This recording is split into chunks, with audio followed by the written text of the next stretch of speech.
3 exercises you should do to get flat stomach. 1. Mountain climber.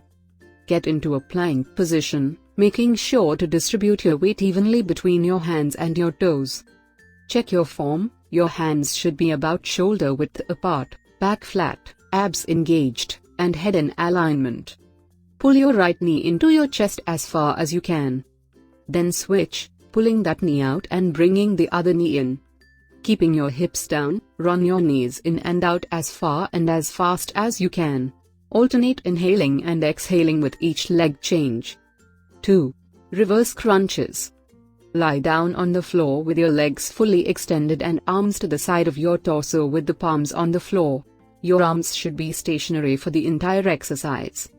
Move your legs up so that your thighs are perpendicular to the floor and feet are together and parallel to the floor. This is the starting position.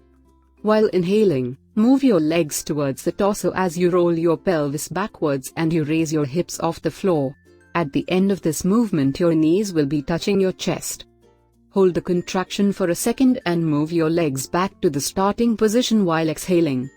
Repeat for the recommended amount of repetitions. 3. Flutter kicks. Lie down on your back, facing up. Place both your hands underneath your buttocks. Keep your lower back on the ground as you lift the right leg off the ground slightly past hip height, and lift the left leg so it hovers a few inches off the floor. Hold for 2 seconds, then switch the position of the legs, making a flutter kick motion. For more of a challenge, lift your head and neck off the floor. Repeat this motion for up to 30 seconds.